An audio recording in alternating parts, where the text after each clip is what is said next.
नमस्कार प्रिय बंधुओं, आज की वीडियो के माध्यम से हम लोग चर्चा करेंगे हिंदी साहित्य बीए प्रथम वर्ष प्रथम सेमेस्टर के सिलेबस के अकॉर्डिंग जो आपके पाठ्यक्रम में हिंदी काव्य पढ़ना पड़ता है, उसी हिंदी काव्य से बनने वाले बहुत ही महत्वपूर्ण अति लघुत्तरीय, लघुत्तरीय और दीर्घोत्तरीय टाइप के प्रश्नोत्तर के बारे में। इसके साथ ही साथ आज की वीडियो के माध्यम से जो व्याख्या वाला पोर्शन है उसको भी मैं दिखाने का प्रयास करूंगा कि कौन कौन सी व्याख्याएं हैं जो पिछले 3 वर्षों में लगातार पूछी जा रही हैं और अब की 2025 मतलब 24-25 की परीक्षा में पूछी जाने वाली है। देखें, आपका पेपर जो है 22-23 और 23-24, ठीक है, और ये 24-25 वाला होने वाला है आपकी बार। तो कहीं ना कहीं पे आप देखेंगे कि ये प्रश्न जो आज के वीडियो के माध्यम से मैं डिस्कस करूंगा ये इतने महत्वपूर्ण हैं कि आप किसी भी विश्वविद्यालय के किसी भी कॉलेज में पढ़ रहे हैं सभी के लिए 100% इंपॉर्टेंट है। अब इससे ज़्यादा मैं कुछ नहीं कहूंगा, आप वीडियो को देख करके खुद ही अंदाजा लगा पाएंगे कि यह वीडियो आपके लिए कितना महत्वपूर्ण है और इस वीडियो को देखने के बाद में आपके अंदर कॉन्फिडेंस लेवल जो होगा वो एकदम से उफान पर होगा। अर्थात यह वीडियो आपके लिए बहुत ही उपयोगी होगा, महत्वपूर्ण होगा एग्जाम के दृष्टिकोण से, ठीक है।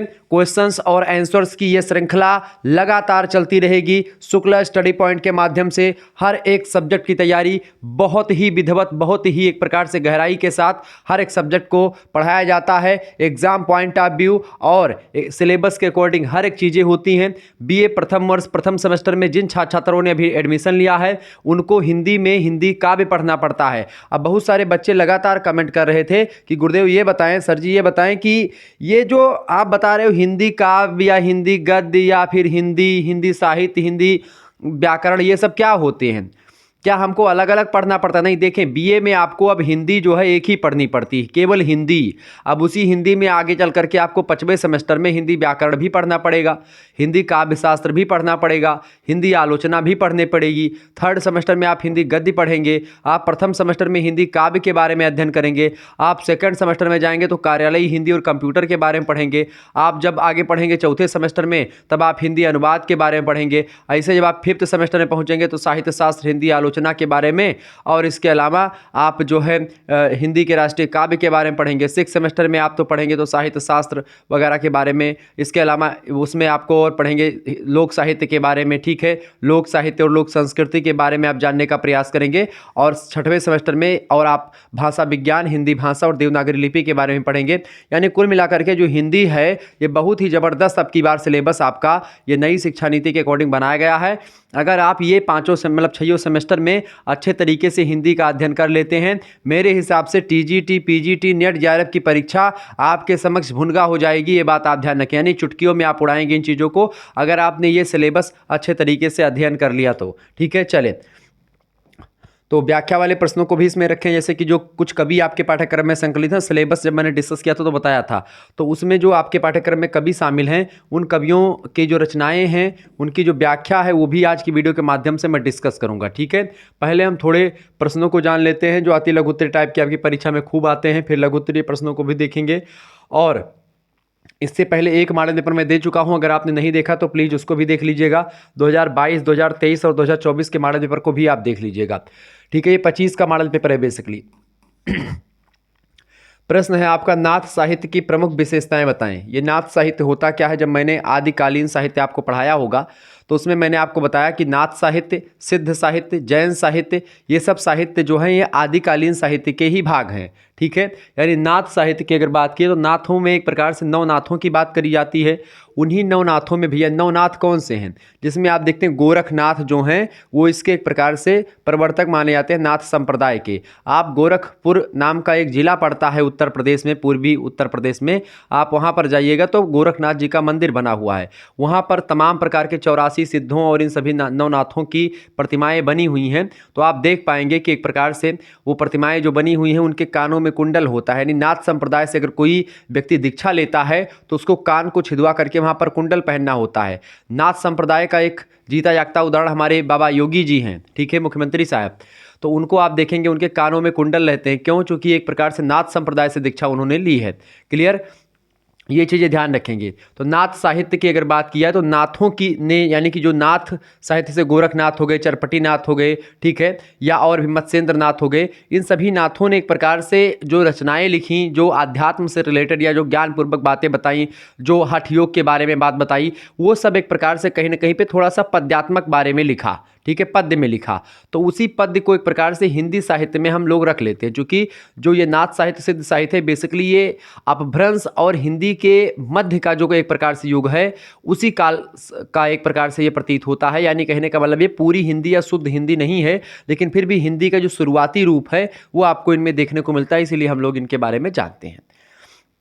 तो नाथ साहित्य की प्रमुख विशेषताएं, नाथ साहित्य की प्रमुख विशेषताएं इस प्रकार से हैं। पहली विशेषता आपको क्या लिखना है, हठ योग की साधना को विशेष महत्व दिया है।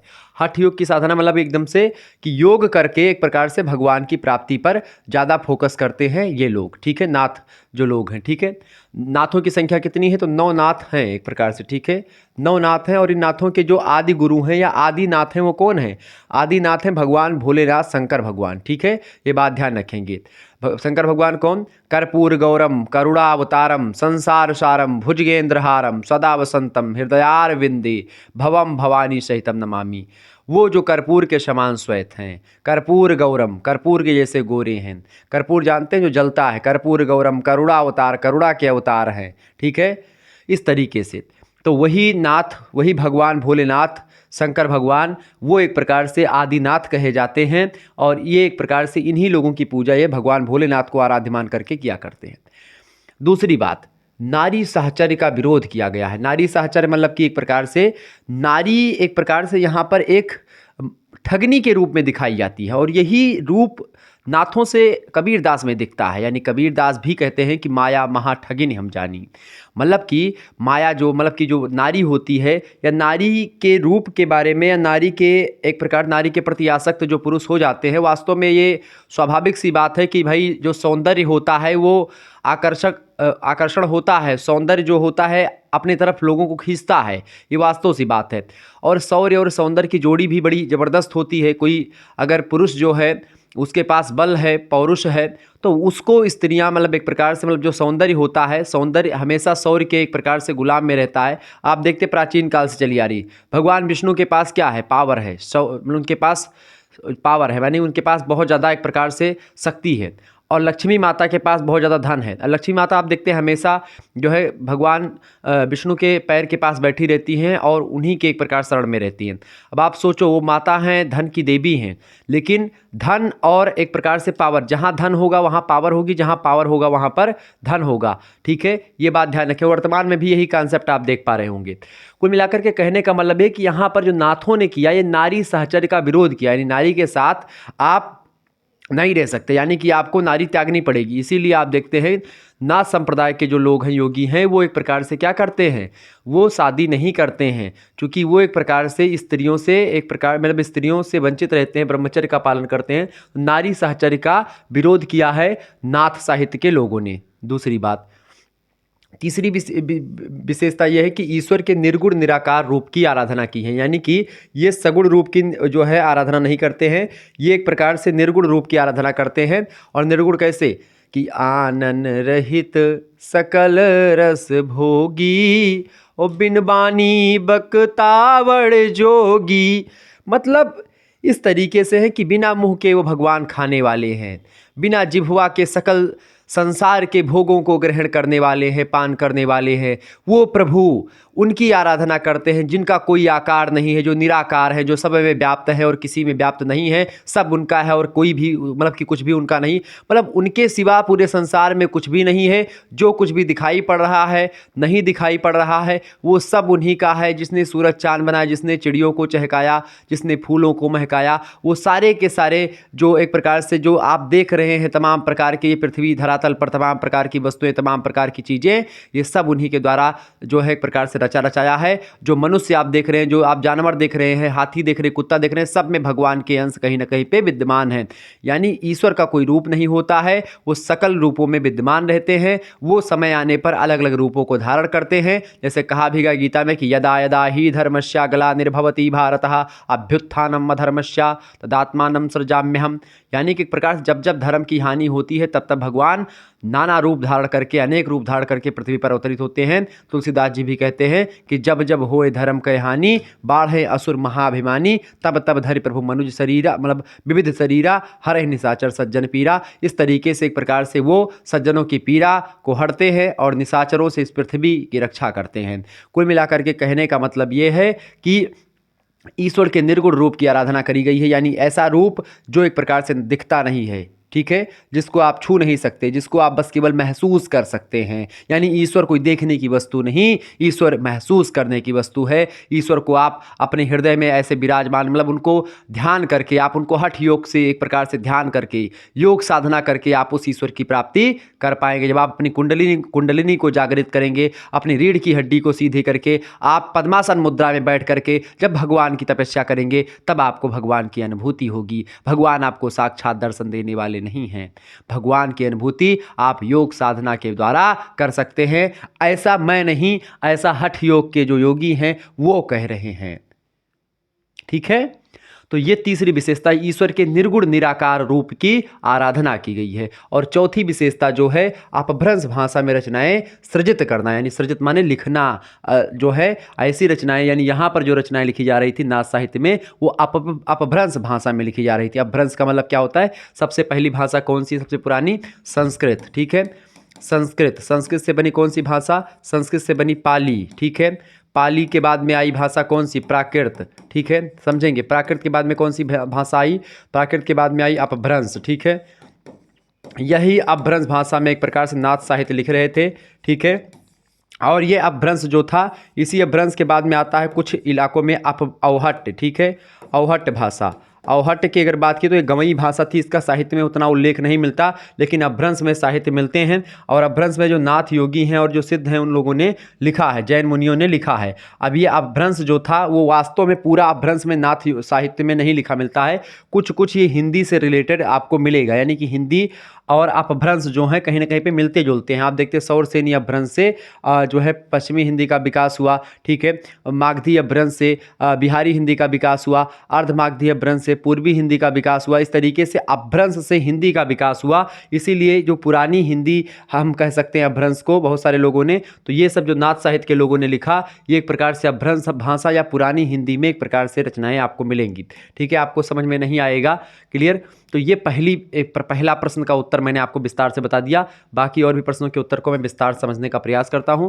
बहुत ही बारीकी के साथ मैं समझा रहा हूं ताकि कोई भी दिक्कत ना हो। और आप अगर मॉडल पेपर, पहला मॉडल पेपर आपने नहीं देखा तो देख लीजिएगा, ये दूसरा देखेंगे, इसके बाद 3-4 मॉडल पेपर और मैं दूंगा, बस इतना देख लेंगे। आप देखते जो आपकी बार लिखित परीक्षा का आपके दिमाग में डर बना हुआ है, वो डर खत्म ना कर दिया तो शुक्ला स्टडी पॉइंट को अनफॉलो करके चले जाना, तुरंत निकल जाना भैया। अगर आपने 1-2 मॉडल पेपर, मेरे 3-4 मॉडल पेपर देख लिए या एक ही 2 देख लिया भाई, इतना कॉन्फिडेंस आपके अंदर आएगा। आप सोचो एक ही बारे में आपने पूरा नाथ साहित्य खत्म कर दिया 4 विशेषताओं के माध्यम से। यही 4 विशेषताएं ही प्रमुख विशेषताएं हैं, बाकी विशेषताओं से मतलब नहीं, यही 4 लिख देंगे, आपको एग्जामिनर पूरा नंबर देगा। चले, दूसरा क्वेश्चन आपकी स्क्रीन पर आ चुका है। रासो साहित्य क्या है? रासो साहित्य भी आदिकालीन साहित्य का एक पार्ट है। रासो साहित्य में ऐसी रचनाओं को शामिल किया गया महोदय जिनमें रास लगता है, जैसे कि आप देखते पृथ्वीराज रासो, ठीक है, विजयपाल रासो, खुमान रासो, ठीक है, ऐसे तमाम प्रकार की रचनाएं जो कि वीरता पूर्वक और श्रृंगारिक, यानी वीर रस और श्रृंगार रस के समन्वय को एक प्रकार से समन्वय करती हुई रचनाएं लिखी गई, जिसमें एक तरफ तो प्रेम के अच्छे अच्छे पुट दिखाई पड़ते हैं और दूसरी तरफ क्या कि रिम झिम भाला बरसे वह मैदानन के बीच मझाए और धैर्यो डोला समर खेत मा जे जीते ते ले उठाए। मतलब इस तरीके की चीज़ें, यानी एक तरफ श्रृंगारिक वर्णन आपको दिखेगा, पृथ्वीराज रासो ले लीजिए या कोई भी रासो ग्रंथ ले लीजिए, यानी इसमें श्रृंगार और जो वीर रस है, इन दोनों रसों का समन्वय आपको देखने को मिलता है, ठीक है। तो वो है रासो साहित्य। आदिकालीन साहित्य के अंतर्गत उपलब्ध अधिकांश रचनाओं के साथ रासो शब्द जुड़ा हुआ है। रासो शब्द जो है ये राजसूय, रासायन, रहस्य, रास या रासक शब्द से बना हुआ है। ऐसा अलग अलग विद्वानों ने अलग अलग शब्दों से रासो शब्द की उत्पत्ति के बारे में बताया। किसी विद्वान ने राजसूय यज्ञ के बारे में कहा कि राजसूय यज्ञ से रासो शब्द की उत्पत्ति हुई। किसी ने कहा कि रासायन शब्द से बना, किसी ने कहा कि रहस्य से रासो बना, किसी ने कहा कि रास से रासो बना, ठीक है, किसी ने कहा कि रासक से रासो का निर्माण हुआ। इस तरीके से अलग अलग विद्वानों ने अपने अपने हिसाब से कहा। अब इसमें रासो ग्रंथ में कौन कौन से ग्रंथ मिले, जैसे कि परमाल रासो मिला, ठीक है, हमीर रासो, विजयपाल रासो, पृथ्वीराज रासो, ये सभी ग्रंथ जो है रासो शब्द इसमें जुड़ा हुआ है, इसलिए एक प्रकार से ये रासो ग्रंथ कहलाते हैं। और रासो साहित्य बेसिकली यही साहित्य है। और आचार्य रामचंद्र शुक्ल जो कि हिंदी साहित्य के बड़े आलोचकों में से एक हैं, उन्होंने रासो ग्रंथों को ही पढ़ा अच्छे तरीके से और 12 ग्रंथ ऐसे बताए जो कि वीरतापूर्वक रचनाएं जिसमें मिलती हैं, यानी इसमें वीर रस प्रधान रचनाएं जो मिली 12 रचनाएं, उन्हीं 12 रचनाओं के बारे में इन्होंने आदिकालीन साहित्य को एक प्रकार से देखा। और आदिकालीन साहित्य को आचार्य रामचंद्र शुक्ल ने क्या कहा, वीर गाथा काल कहा, क्योंकि इसमें वीरतापूर्वक रचनाएं खूब गाई जा रही थी कि 12 बरस ले कुकर जीवय और 13 ले जीवे सियार, बरस 18 छत्री जीवय आगे जीवन को धिक्कार। इस तरीके से यहाँ पर चीज़ें बताई जा रही थी। तो कहीं ना कहीं पे ये एक प्रकार से केवल एक पक्ष का वर्णन, अच्छा, जो आचार्य शुक्ल जी हैं ये नाथ साहित्य, जैन साहित्य और या इन सभी साहित्य को दरकिनार करते हैं कि भाई तू इधर हट, अभी तेरे को नहीं मतलब है, तू अध्यात्म से रिलेटेड है, साहित्य में मत आ। शुक्ला जी विद्वान, लेकिन शुक्ल जी के बाद में शुक्ल जी बेसिकली हिंदी साहित्य से काशी हिंदू विश्वविद्यालय के हिंदी विभाग से पढ़े लिखे व्यक्ति, बड़े विद्वान, और उसके बाद में मतलब शुक्ल जी सीनियर हैं आचार्य हजारी प्रसाद द्विवेदी से। आचार्य हजारी प्रसाद द्विवेदी आते हैं और शुक्ला जी की बातों का केवल खंडन ही करते हैं, मतलब कई बातों का खंडन करते हैं। और हिंदी साहित्य में किसी विद्वान ने आचार्य रामचंद्र शुक्ल का खंडन नहीं किया, लेकिन उन्होंने किया, हर मुद्दों पर किया। उन्होंने उन चीज़ों को भी साहित्य में स्थान दिया जिनको आचार्य रामचंद्र शुक्ल ने नहीं दिया था। अगला क्वेश्चन, रासो साहित्य की प्रमुख प्रवृत्तियां या विशेषताएं बताएं। देखिए, रासो साहित्य के प्रमुख लक्षण निम्नलिखित हैं। पहला लक्षण या पहली विशेषता, मुख्यतः संबंधित राजा की प्रशस्ति या प्रशंसा इसमें करी गई, यानी कि जैसे पृथ्वीराज रासो जो ग्रंथ है, ये एक प्रकार से पृथ्वीराज नाम के राजा थे, उन्हीं के बारे में, पृथ्वीराज चौहान, उन्हीं के बारे में एक प्रकार से पूरी की पूरी रचना है। पृथ्वीराज चौहान मोहम्मद गौरी के बीच में युद्ध होता है, उसी युद्ध में पृथ्वीराज चौहान के बारे में बताया गया है, ठीक है। तो ये मतलब अपनी राजाओं, यानी जहाँ पर कवि लोग रहते थे, जिस राज्य में, उस राजा की प्रशंसा किया करते थे और उसको लिखते रहते थे, ठीक है। दूसरी विशेषता, राजाओं के युद्धों तथा उनकी वीरता का गान किया करते थे, यानी राजा लोग जो युद्ध करते थे उनकी वीरता के बारे में उनको चढ़ाते थे, मतलब उनके बारे में कि भाई इस तरीके से कि यक्का मारे दो गिर जावे तीसरा खौफ खाए मर जाए, इस तरीके से राजा का वर्णन करते हैं। तीसरी बात, राजाओं के प्रेम प्रसंगों का भावपूर्ण वर्णन मिलता है, यानी कि राजा लोग जो प्रेम वगैरह किया करते थे उन प्रेम का वर्णन भी इस रचना में मिलता है। इसीलिए यहाँ पर श्रृंगार रस, या एक प्रकार से बोले तो श्रृंगार रस, जिसमें आप देखते हैं संयोग श्रृंगार की प्रधानता आपको दिखेगी, ठीक है। यानी एक तरफ तो वीरता यानी युद्ध भी लड़ते हैं राजा, दूसरी तरफ राजा इस समय के विलास वगैरह भी किया करते हैं, यानी कि एक प्रकार से प्रेम वगैरह भी किया करते हैं, ठीक है। कुछ राजा विलासी भी होते थे पहले और कुछ राजा प्रेम में पड़ते थे, यानी उनके कई रानियां भी होती थीं, फिर भी प्रेम वगैरह किया करते थे। इसके अलावा विभिन्न भावों के अनुसार अलग अलग छंदों का प्रयोग, यानी कि अलग अलग भावों पर अलग अलग छंद का प्रयोग इसमें किया गया है। और पृथ्वीराज रासो जो रचना है उसमें तो एक प्रकार से आप देखते हैं नाना प्रकार के छंदों का, यानी कई प्रकार के छंदों का प्रयोग उसमें आपको मिलेगा। तो इस तरीके से विशेषताएं रासो साहित्य की आप लिख देंगे, आपको पूरा का पूरा नंबर मिलेगा।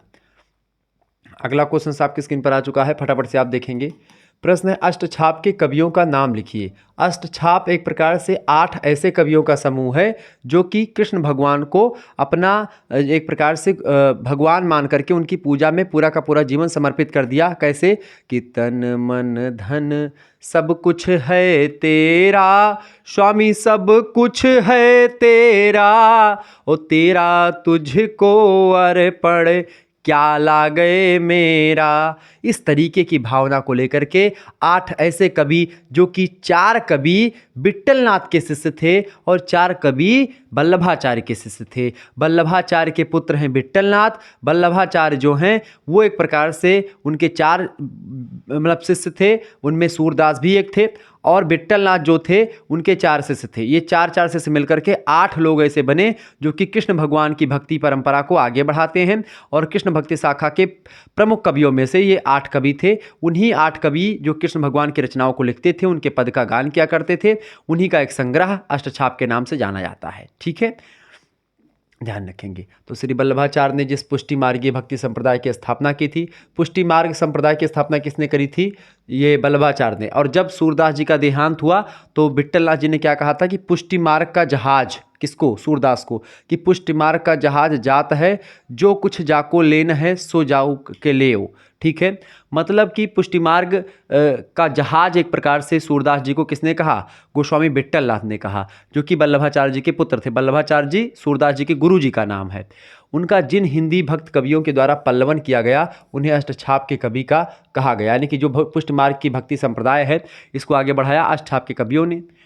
इनके नाम है, देखें, कुंभन दास, सूरदास, परमानंद दास और कृष्णदास। ये 4 मतलब कि ये एक प्रकार से दास, इसीलिए इनमें सब में आप देखें दास। देखिए, कुंभन दास, सूरदास, परमानंद दास, कृष्णदास, गोविंद स्वामी, नंददास, छीत स्वामी और चतुर्भुज दास, ये 8 जो है कवि, इन्हीं को अष्टछाप या अष्टसखा के नाम से भी जानते हैं। ठीक है, बड़ी ज़बरदस्त प्रश्न है, एग्जाम में हमेशा से एक प्रश्न एग्जाम में पूछा गया है। आगे देखते हैं। अगला क्वेश्चन आपके स्क्रीन पर आ चुका है। तो कोई भी प्रश्न आपका ऐसे नहीं रख दिया गया है, बहुत ही महत्वपूर्ण है और इससे बाहर कुछ आने वाला है नहीं। तो बेमतलब का टेंशन ना लो, परेशान ना हो। अगर हमारे साथ आप जुड़े हुए हैं, हमने बोल दिया कि आपके लिए ऐसी व्यवस्था करूंगा कि ऐसी व्यवस्था आपको कहीं नहीं मिलेगी, निश्चित तौर पर आप हमारे साथ जुड़े रहें। देखिए, अगला क्वेश्चन आपकी स्क्रीन पर आ चुका है। कृष्णाश्रयी शाखा के प्रमुख कवि और उनकी रचनाएं, अथवा कृष्ण भक्ति शाखा के 4 कवियों के नाम लिखिए। ऐसे कई क्वेश्चन आपसे पूछा जाएगा। देखिए, ये लघुत्तरीय का प्रश्न ये हो सकता है और ये अति लघुत्तरीय में ऐसा प्रश्न पूछेगा कि 4 कवियों के नाम लिखिए और उनके कृष्णाश्रयी शाखा के प्रमुख 4 कवि और उनकी रचनाओं के नाम लिखें, ऐसा पूछ लेगा आपको लघुत्तरीय में। देखिए, पहले कवि तो सबसे विद्वान जो है कृष्ण भक्त शाखा के, वो है सूरदास। सूरदास की रचना कौन सी है? सूर सागर और साहित्य लहरी, और एक रचना और है सूर सारावली। ठीक है, इसके अलावा दूसरे विद्वान हैं नंददास। नंददास की रचना कौन सी है? रस मंजरी और रूप मंजरी। ये 2 रचनाएं किसकी हैं? नंददास जी की हैं। इसके अलावा तीसरे विद्वान हैं कृष्णदास जी। कृष्णदास की रचनाएं कौन सी हैं? भंवर गीत, प्रेम तत्व निरूपण। ठीक है, ध्यान रखेंगे, ये सब पॉइंट याद कर लीजिएगा। 3-4 कवियों के नाम तो कम से कम आपको याद होने चाहिए हर एक शाखा से। इसके अलावा परमानंद दास जी की बात करें, ये भी कृष्ण भक्त शाखा के कवि हैं। परमानंद सागर नाम से ग्रंथ लिखा इन्होंने। और अगले विद्वान चतुर्भुज दास, इन्होंने 12 यश और भक्ति प्रलाप नाम के ग्रंथ को लिखा। तो ये ध्यान रखेंगे, कृष्णाश्रयी शाखा के प्रमुख कवियों के नाम और उनकी रचनाएं जो आपके समक्ष लिखी हुई हैं। ठीक है, आप स्क्रीनशॉट लेना चाहे तो ले सकते हैं। क्लियर, आगे बढ़ते हैं। अगला क्वेश्चन आपके स्क्रीन पर आ चुका है, फटाफट से आप देखने का प्रयास करेंगे। प्रश्न है, रीतिकाल के प्रमुख कवि और उनकी रचनाओं के नाम लिखें। रीतिकाल आप समझते हैं, भक्ति काल में जो एक प्रकार से आता है रीतिकाल। रीतिकाल को उत्तर मध्यकाल के नाम से भी जाना जाता है, ये बात भी ध्यान रखेंगे। रीतिकाल बेसिकली 3 शाखाओं में बटा, रीतिबद्ध, रीतिमुक्त और रीति सिद्ध। रीतिबद्ध से केशवदास, रीतिमुक्त से बिहारी, मतलब रीतिमुक्त से घनानंद आलम बोधा, ये सब शामिल है, और रीति सिद्ध से बिहारी लाल। ठीक है, ध्यान रखेंगे चीज़ों को। मैंने आपको बताया है रीतिकाल के प्रमुख कवि और उनकी रचनाएं इस प्रकार हैं। देखिए, पहले विद्वान है रीतिकाल के केशवदास जी। केशवदास जी की बात की है तो इनको कठिन काव्य का प्रेत भी कहा जाता है केशवदास को। इनकी रचना एक है, उसका नाम है रामचंद्रिका। इस रामचंद्रिका रचना को छंदों का अजायब घर भी कहा जाता है, क्योंकि रामचंद्रिका नाम की रचना में इन्होंने एक प्रकार से इतने छंदों का प्रयोग कर दिया जो एक प्रकार से नाजायज ही कहीं ना कहीं पर प्रतीत होता है, यानी कि बिना मतलब के छंदों का प्रयोग करने वाले विद्वान माने जाते हैं केशवदास। क्योंकि केशवदास बहुत बड़े विद्वान थे। केशवदास संस्कृत काव्य परंपरा या काव्यशास्त्र, भारतीय काव्यशास्त्र के बारे में पूरे के पूरे अगर मैं बताऊं कि जो है रीतिकाल के दौरान कोई भी ऐसा कवि नहीं था जो केशवदास जी इतना ज्ञानी हो। केशवदास बहुत बड़े ज्ञानी व्यक्ति हैं। ठीक है, ध्यान रखें। तो इनकी रचना कौन सी? रसिक प्रिया, कवि प्रिया, रामचंद्रिका और विज्ञान गीता, ये 4 रचनाएं इनकी हैं। दूसरे विद्वान है चिंतामणि त्रिपाठी जी। चिंतामणि त्रिपाठी जी की रचना है कवि कुल कल्पतरु और पिंगल, ये 2 रचनाएं इनकी हैं। तीसरे विद्वान है मतिराम। मतिराम जी ने लिखा ललित ललाम, मतिराम सत्सई और रसराज, ये 3 रचनाएं इनकी हैं मतिराम जी की। रीतिकाल के बढ़िया कवि माने जाते हैं। इसके अलावा सेनापति जी का नाम आता है। सेनापति की रचना कौन सी है? काव्यकल्प नाम से रचना सेनापति जी ने लिखी। इसके अलावा आचार्य देव, आचार्य देव की अगर बात की तो इनकी रचना कौन सी है? भाव विलास नाम की रचना किसने लिखी है भैया? आचार्य देव ने लिखी है। इसके अलावा अगले विद्वान है भूषण। महाकवि भूषण की अगर बात की जाए तो शिवराज भूषण, शिवा बावनी और छत्रसाल दशक, ये रचनाएं किसने लिखी हैं? भूषण जी ने लिखी हैं। ये बात आप ध्यान रखेंगे। इसके अलावा बिहारी, बिहारी की अगर बात की जाए तो बिहारी का नाम आप सभी लोग जानते हैं। इनकी एकमात्र रचना है बिहारी सस्सई। इसमें कितने दोहे हैं बिहारी सस्सई में? मात्र 713 दोहे। कहीं कहीं पर 719 दोहे मिलता है कि हैं, और कहीं कहीं पर 721, अलग अलग पुस्तकों में अलग अलग मिलता है। ठीक है, तो ये ध्यान रखेंगे।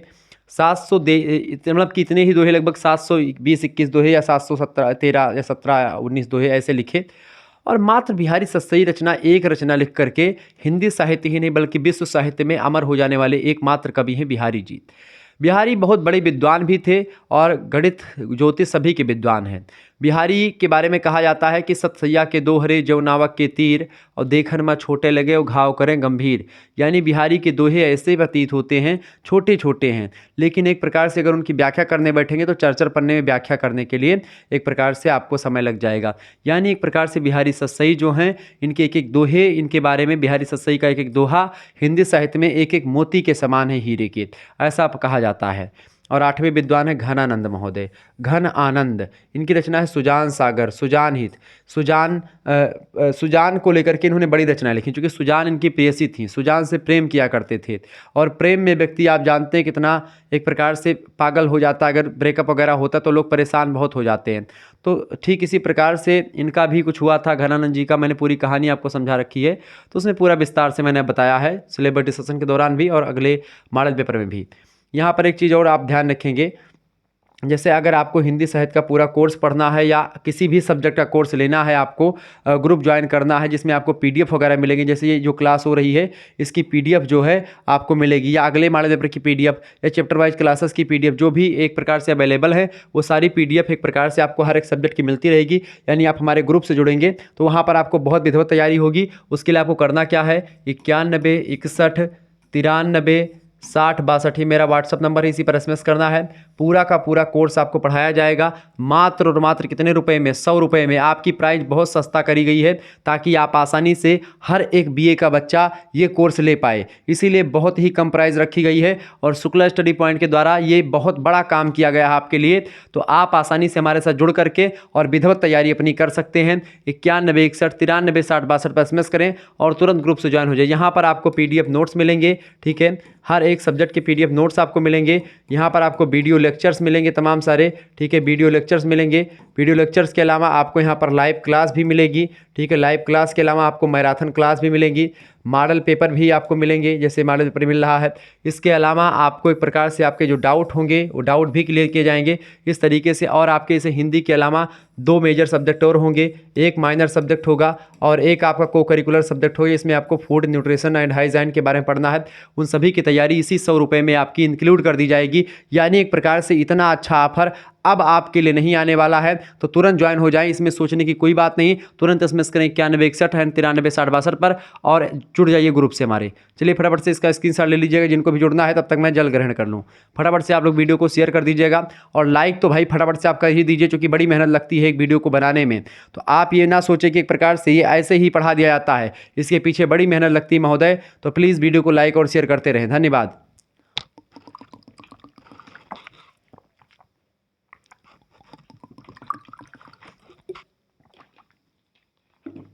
चलिए भाई,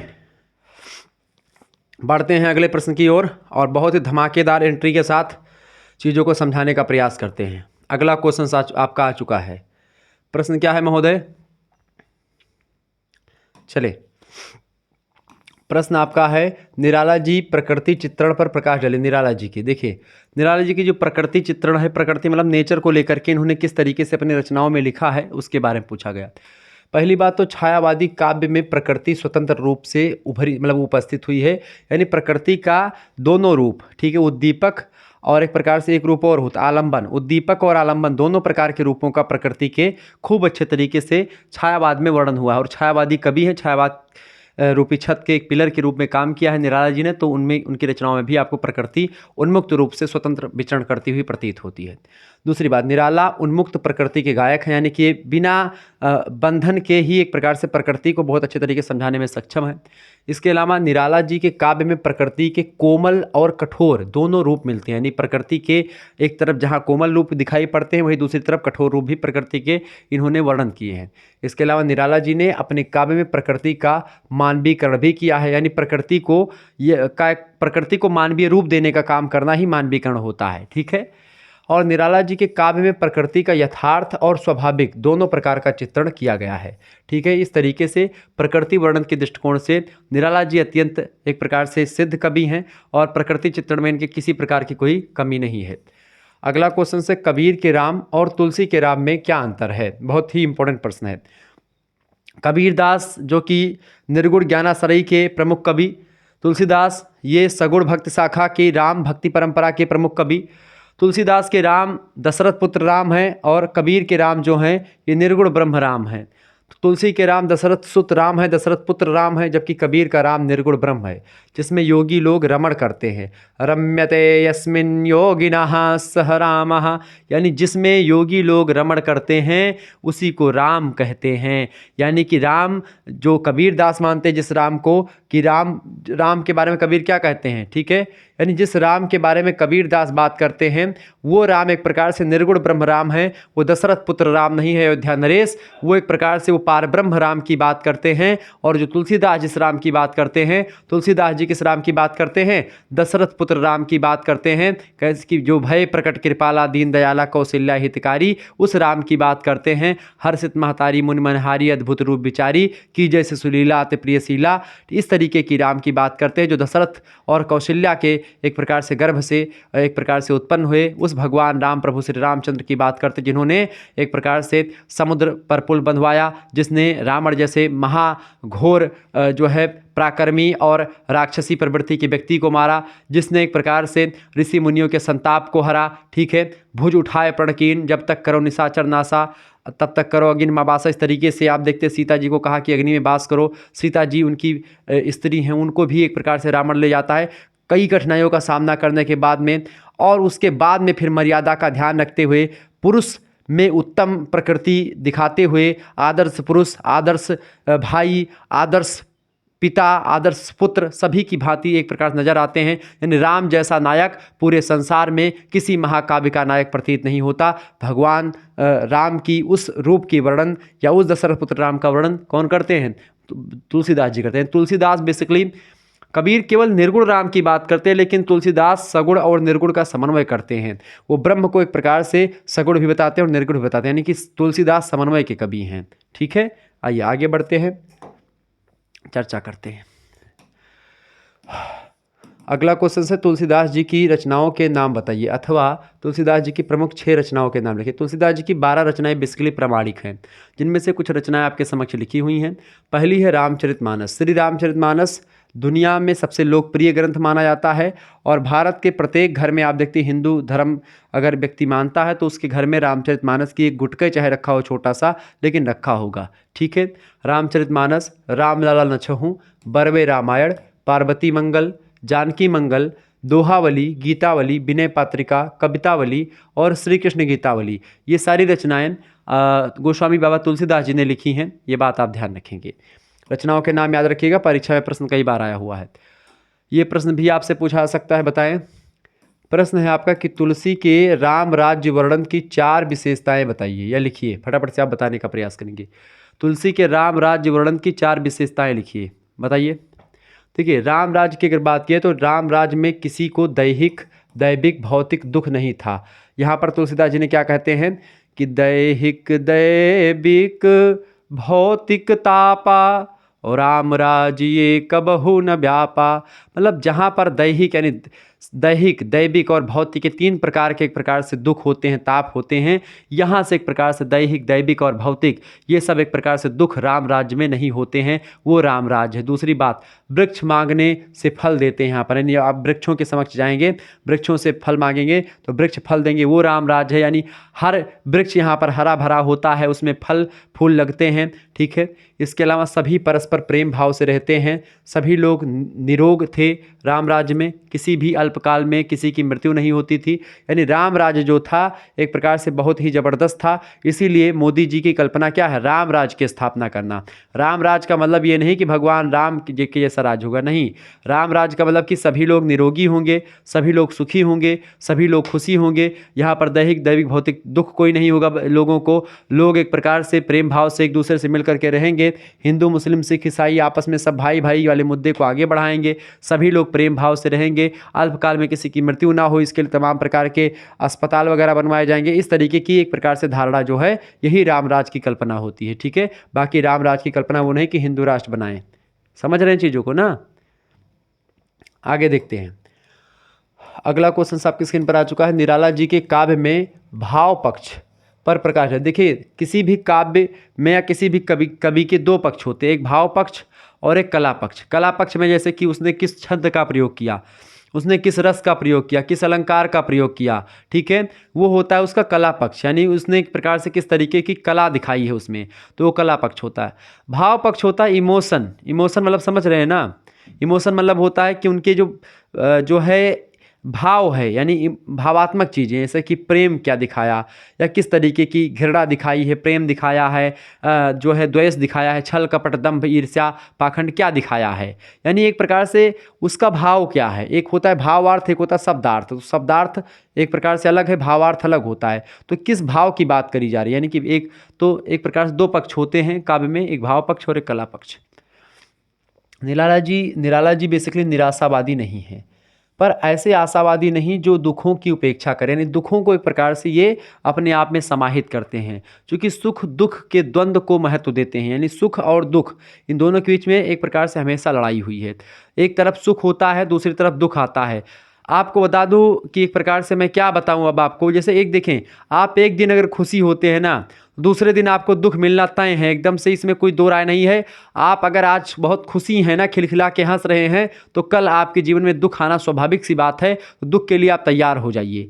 यानी एक प्रकार से हमेशा आपको दुख में ना ज़्यादा दुखी होना चाहिए और ना सुख में ज़्यादा सुखी होना चाहिए। दोनों एक प्रकार से खतरा होता है, ये बात आप ध्यान रखेंगे। आज आपके पास हो सकता है वो चीज़ें हैं जिससे आपको सुख की प्राप्ति होती है, कल वो चीज़ें आपके पास नहीं होंगी, तो आपको वही चीज़ें मतलब कि दुख पहुंचाएंगी जो आज आपको सुख पहुंचा रही हैं।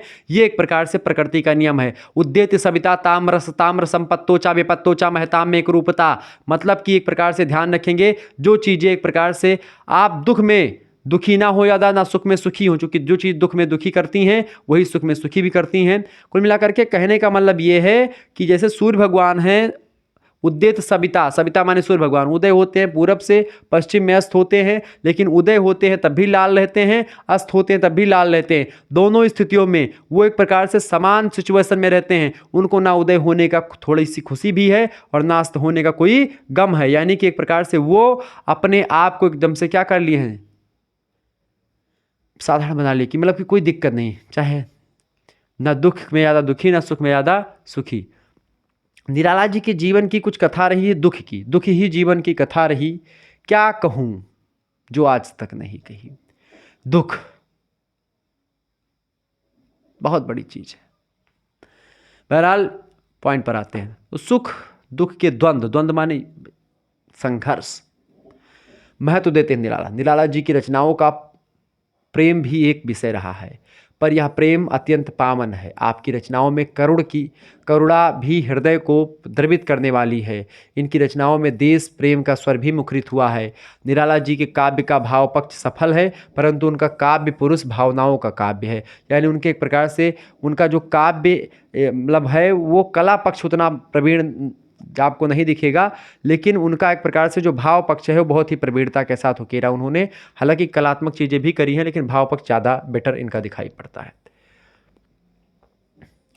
अगला प्रश्न आपकी स्क्रीन पर आ चुका है। प्रश्न है मौन निमंत्रण का संक्षिप्त परिचय दीजिए। देखिए मौन निमंत्रण जो रचना है ये प्रकृति के सुकुमार कवि रहे सुमित्रानंदन पंत, उन्हीं की रचना है। मौन निमंत्रण, निशा निमंत्रण, ये सब उन्हीं की रचना है। मौन निमंत्रण जो है पंत जी की रहस्यमयी कविता है, जिसकी कला छायावादी और ध्वनि रहस्यवादी दिखाई पड़ती है। इसके अलावा उस असीम अज्ञात सत्ता की प्रति जिज्ञासा और कौतूहल की भावना काव्य में रहस्यवाद की अवधारणा का कारण बनती है। यानी कि इसमें रहस्यवाद का मतलब बेसिकली होता है कि उस परम सत्ता की खोज में लगे रहना। ठीक है। इस कविता में प्रकृति का कड़कड़ अव्यक्त सत्ता का मौन निमंत्रण सी देती हुई प्रतीत होती है।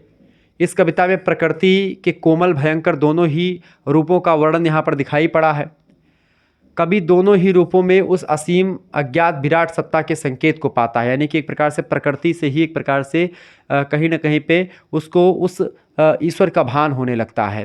ठीक है। इस तरीके से मौन निमंत्रण जो है ये कविता आपके पाठ्यक्रम में संकलित है और उस मौन निमंत्रण कविता में सारी चीज़ें विद्यमान हैं।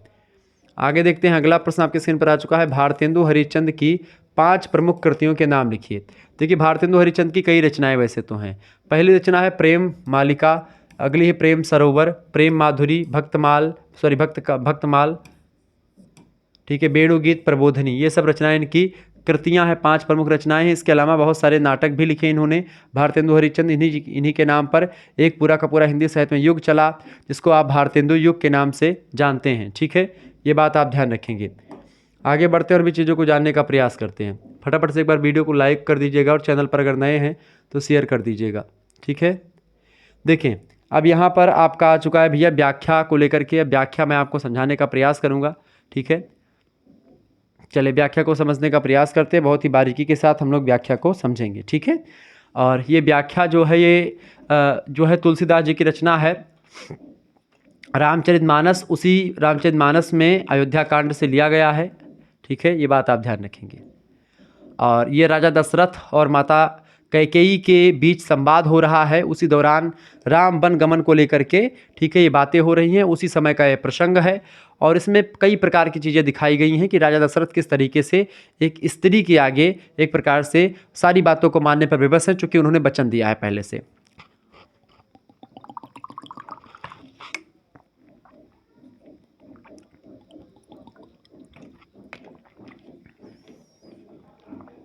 ठीक है, यहाँ पर आप देखने का प्रयास करें।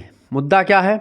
मुद्दा है कि राजा दशरथ और माता कैकेयी एक बार इंद्र के बुलाने पर देवासुर संग्राम हो रहा था। देवासुर संग्राम में देवताओं की तरफ से एक प्रकार से राजा दशरथ भाग लेते हैं। राजा दशरथ बहुत ही पराक्रमी योद्धा थे, चक्रवर्ती सम्राट थे, रघुवंश के राजा थे, बहुत ही प्रतापी थे और बहुत ही बलशाली भी राजा दशरथ थे। राजा दशरथ की अगर बात करें तो वो इतने विद्वान थे कि अब आपको क्या बताएं।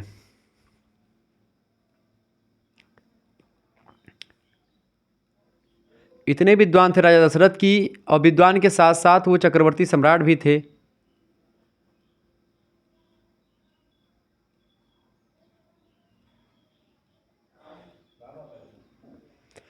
तो कहीं ना कहीं पर राजा दशरथ की अगर बात की जाए तो वो एक प्रकार से चक्रवर्ती सम्राट थे। तो इंद्र ने उनको बुलाया कि भाई आओ मेरी मदद करो। तो इंद्र की तरफ से देवताओं की तरफ से युद्ध करने गए थे। देवताओं की तरफ से राक्षसों को पराजित किया था।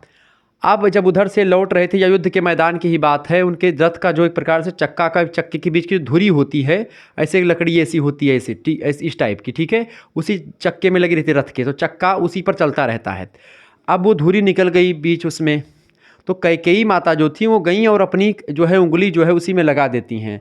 अब जब उंगली उसी में लगा देती हैं, उसी के सहारे चक्का चलता रहता है, मतलब कि ताकि रुका रहे रथ, और युद्ध लड़ते हैं, युद्ध जीत जाते हैं। राजा दशरथ कैकेयी जी से कहते हैं कि मांग ले, तेरे को क्या वर मांगना है, मैं तुमको सारे वो वर दूंगा, मतलब जो आज तुम कहोगी, 2 वरदान मैं तुमको दे रहा हूँ। कैकेयी ने कहा ठीक है, वक्त आने पर मैं इसको मांग लूँगी। उन्होंने टाल दिया कि अभी क्या मांगे, अभी तो सब कुछ है ही, चलते हैं घर। ठीक है, तो वो 2 वरदान, जब राज्याभिषेक का समय आता है तो मंथरा एक दासी होती है जो कि कैकेयी के घर से ही उनके साथ आती है। तो वो उनको कहती है कि तुम्हारा पुत्र भरत है, उसको क्यों राज नहीं मिल रहा है, राम राज न मिले तो तुम वरदान मांग लो कि राम को वनवास हो जाए और तुम्हारे पुत्र को क्या हो जाए, 14, मतलब कि तुम्हारे पुत्र को एक प्रकार से गद्दी मिल जाए और राम को 14 वर्ष के लिए वनवास मांग लो। ऐसा 2 वरदान आपका जो बचा हुआ है राजा दशरथ से मांग लो। तो वही 2 वरदान महारानी कैकेयी राजा दशरथ से मांगते हैं। कैकेयी माता बड़ी सुंदर भी हैं, तो राजा दशरथ जो है अन्य दो रानियों के से ज़्यादा कैकेयी जी से प्रेम भी बहुत करते हैं, और जिससे व्यक्ति प्रेम करता है उसके कहने पर कुछ भी करने पर मजबूर हो जाता है। वास्तव में अगर आप देखें कि अगर आप देखते हैं लोग अब जैसे घर में आते हैं, बहुत सारे बंटवारे भी आप देखते हो आए दिनों होते रहते हैं, क्योंकि क्या है कि भाई स्त्री लड़की आती है अपने माता पिता को छोड़ करके घर में, तो पुरुष जो होता है वो कहता है कि भाई जब ये अपने परिवार को छोड़ करके हमारे पास आई है तो चलते हैं हम भी एक प्रकार से इसकी कहा सुनी बातों को मानते हैं। थोड़ा बहुत मानेगा, फिर धीरे धीरे इतना प्रभुत्व हो जाता है कि वो लड़की बोलती है कि तुम अपने माता पिता से अलग हो जाओ, और व्यक्ति अलग भी हो जाता है, ठीक है, लड़ने लगता है। उसको अपने माता पिता अपने भाई बंधु ही उसको दुश्मन प्रतीत होने लगते हैं, क्योंकि वो एक प्रकार से लगातार रात भर पंच करेगी, दिमाग में एकदम से भरेगी। मतलब सारी लड़कियों की बात नहीं करो, कुछ ऐसी चीज़ें हैं, तो इससे क्या होता है कि एक प्रकार से एक धारणा बन जाती है। तो सेम वही धारणा राजा दशरथ को इतना एक प्रकार से जो है ये हुआ, और राजा दशरथ चूँकि रघुवंश के थे और उन्होंने कहा भी कि रघुकुल रीत सदा चली आई, प्राण जाए पर वचन न जाई, तो भैया प्राण तक चले जाएं लेकिन वचन नहीं, और वही शोक में उनके प्राण भी चले गए पुत्र वियोग में ही। हालांकि यहाँ पर समझने का प्रयास थोड़ा सा करते हैं, कैसे क्या लिखा है कि ये जिए मीन बरबार बिहीना और मन बिनु फनक जिए दुख मीना, कि जिस तरीके से मीन बरुबार बिहीना, जिस तरीके से मीन माने मछली पानी से बाहर निकाल दो तड़पती है, एकदम से तड़पती है, बिलखती है, मन बिनु फनिक जिए दुख दीना, यानी जिस तरीके से मणि के बिना एक सर्प जो होता है वो उथल पुथल मचाता है, बहुत ही कष्ट प्रतीत होता है। अरे कहम सुभाव न छलो मन माही, ओ जीवन मोर राम बिनु नाही। हे रानी, राम के लिए तुम 14 वर्ष का वनवास क्यों मांग लिए? राम के बिना मेरे प्राण नहीं है, राम में मेरे प्राण बसते हैं, और तुमने तो वही मांग लिया जैसे कि एक मछली को कह दो कि तुम जल से बाहर रहो, एक सांप को कह दो कि तुम जो है एक मणि वाले सांप को कि तुम बिना मणि के रह लो। ये तो उसी भांति होगा। हे कैकेयी, कृपया पुनः विचार करें इस पर। कहो स्वभाव, मैं अपने स्वभाव से कह रहा हूं, न छल मनमाही, मेरे मन में कोई छल नहीं है, कोई दंभ नहीं है, कोई छल कपट ईर्ष्या नहीं है। हे महारानी कैकेयी, मैं अपने स्वभाव से कह रहा हूं कि जीवन मोर राम बिना ही, मेरा जीवन राम के बिना अधूरा है, मेरे प्राण राम में बसते हैं। आगे कि समुझ दिया खुजिए प्रिया प्रवीणा, जीवन राम दरस आधीना, कि बिना राम के दर्शन के हमारा जीवन तो एकदम से अधूरा है। बिना राम के दर्शन से मैं अपने आप को आधा महसूस करता हूँ। मैं राम के अधीन हूँ, राम मेरे हैं, मैं राम का हूँ। एक भरोसो एक बल एक आस विश्वास, और एक राम घनश्याम ही चातक तुलसीदास। इस प्रकार की धारणा दशरथ की। दशरथ जी भले ही पिता हैं राम के, लेकिन राम में एक प्रकार से वो एकदम से बहुत ही विलीन है, राम से बहुत प्रेम करते हैं। यहीं पर सारी चीज़ें लिखी गई हैं। आगे यहाँ पर आप देखेंगे तो समझ देख जे प्रिया प्रवीणा, जीवन राम दरसाधीना, सुन मृद बचन कुमति अति जरई, मनहु अनल आहुति घृत परई। ठीक है, कहाई करहु किन कोटि उपाया, यहाँ न लगी हैं राउरी माया। कहती कैकेयी कि यहाँ पर आपका काप कोटि मतलब करोड़ों उपाय कर लें, प्रकारों उपाय कर लें, यहाँ न लगी है राउरी माया। रउआ, रउआ शब्द कहाँ पर चलता है? बिहार में। रउआ सुनत बानी, राउर के का हो गल बानी, समझते हैं ना? बुझली कि ना बुझली? ये सब कहाँ बोलते हैं? बिहार में। और थोड़ा सा और बिहार के इधर आएंगे ना पश्चिम दिशा में, तो पड़ता है अवध का एरिया। और अवध में बोली जाती का भैया अवधी। और अवधिन में लिखा है का रामचरितमानस। और अवधिन में एक प्रकार से पूरा लिखा है कि यहाँ न लगी है राउर माया, हे राजा तहार यहाँ कौनो माया न चले। जितने तू बतावत हो दुनिया भर के परपंच की हम इनके बिना न रह पाए, भी है दुनिया हियन तेन बतावत हो, कुछ ना हो पाए तहार। यानी कि जवन कहे ध्यान है वो कहे ध्यान है। कुअब भवन गौने कह के आई, कुअब भवन में बैठी हैं जटा जूट और बाहु विशाला, नेत्र लाल भ्रिकुटी बिकराला, आंखें लाल लाल महारानी कैकेयी की, जटाजूट एकदम से खुले हैं केस, पड़ी हैं एकदम से आसन अवस्था में, सारे के सारे गहने उतार कर फेंक दिए हैं, और इस तरीके की महारानी कैकेयी बैठी हैं। राजा दशरथ जब उनको देखते हैं वो नागिन सी फुफकरती हुई आगे बढ़ती हैं, बोलती हैं ये मेरे 2 वरदान मैंने तुमसे कहे थे, वो 2 वरदान तुम क्यों नहीं मांगे? क्यों नहीं दे रहे हो? तुम तो कहते थे हे राजन कि रघुकुल रीत सदा चली आई, प्राण जाए पर वचन न जाई, और आज तुम अपने प्राणों मतलब कि वचनों से क्यों मुकर रहे हो? हे कौशलेंद्र, हे अयोध्यापति दशरथ, तुम अपने वचनों से एक प्रकार से क्यों हट रहे हो? तुम अपने पूर्वजों के ऊपर कलंक क्यों लगा रहे हो? मेरे 2 वरदान तो दीजिए। इस तरीके से राजा दशरथ तो एक प्रकार से जब इस तरीके से कहते हैं, तमाम प्रकार की चीज़ें होती हैं। यहाँ पर मैं थोड़ा सा आपको दिखाने का प्रयास करूँ, ठीक है? आप देखें यहाँ पर, देखिए संदर्भ में आपको लिखना क्या होता है, अभी मैं फिर से समझा दे रहा हूँ। संदर्भ में आपको लिखना, प्रस्तुत पंक्तियाँ गोस्वामी तुलसीदास जी के द्वारा रचित रामचरितमानस के अयोध्या कांड से ली गई हैं। व्याख्या यहाँ पर महाराज दशरथ कैकेयी से कहते हैं कि मछली चाहे बिना पानी के जीती रहे और सांप भी चाहे बिना मड़ी के दीन दुखी होकर जीता रहे, परंतु मैं स्वभाव से ही कहता हूँ कि जरा सा भी छल कपट नहीं है मेरे मन में। मेरा जीवन राम के बिना क्या है? राम के बिना मेरा जीवन नहीं है। हे चतुरप्रिय जी, मैं समझ देख मेरा जीवन श्री राम के दर्शन के अधीन है। राजा के कोमल वचन सुन करके दुर्बुद्धि कैकेयी अत्यंत जल रही है, मानो अग्नि में घी की आहुतियां पड़ रही। कैकेयी कहती है कि आप करोड़ों उपाय क्यों ना कर लें, यहाँ आपकी माया यानी चालबाजी नहीं लगेगी। या तो मैंने जो मांगा है सो दीजिए, नहीं तो ना ही करके अपयस लीजिए। ठीक है, ये कैकेयी डायरेक्ट बोलती है। क्या बोलती है यहाँ पर आप देखें, मैंने कहा कि जैसे जब रानी की राजा के वचनों को सुनती है रानी, तो कहती सुन मृदु बचन कुमति अति जरई। कुमत मतलब एक प्रकार से जो दुर्बुद्धि कैकेयी है, जिसकी मति मारी गई है, जिसकी मति पर एक प्रकार से दुर्बुद्धि नाम की स्त्री बैठी है, यानी जो एक प्रकार से दूसरे कहनों में आ गई है, जो एक प्रकार स्वार्थी हो गई है अपने पुत्र के प्रति और सारी चीजें भूल चुकी है, वो दुर्बुद्धि कैकेयी, उसकी मति मारी गई है। मनहु अनल आहुति घृत भरई। अनल यानी जिस तरीके से दहकती हुई अग्नि में आहुति घी की पड़ती है और अग्नि और भभकती है, ऐसे ही राजा के मृद वचनों को सुनकर के कैकेयी और गुस्से से लाल हो जाती है। हे राजन, क्या बोल रहे हो तुम? इस तरीके से कहा करहु किन कोट उपाया। हे राजन, तू कौनो उपाय कर लो, तहार कौनो माया हिया ना चले चालबाजी। देहु कि लेहु अजसु नहीं करी नहीं, यानी या तो कहो कि वरदान दिहन तू का, और अगर ये नाई कहते कि वरदान नाई दिहन तो कोनो बात नाई है, कह दो ना देवे वरदान, हम नाई, हम सामर्थ्य नहीं है, हमारे अंदर ये सामर्थ्य नहीं कि मैं तुमको ये वरदान दे पाऊँ। और अगर ऐसा करोगे तो अपने पूर्वजों पर कलंक लगाओगे, क्योंकि तुमने ही कहा था प्रभु कि रघुकुल रीत सदा चली आई। ऐसे धर्म संकट में महाराज दशरथ पड़े हैं। आज का युवा भी कुछ ऐसे ही धर्म संकट में फंसा हुआ है। आज का युवा ऐसे धर्म संकट में पड़ करके इस तरीके का आप देखते बहुत ज़्यादा कष्ट में है आज का युवा। शादी होती, शादी के बाद में 2 मोड़, एक माता पिता का, भाइयों का, और दूसरा पत्नी का।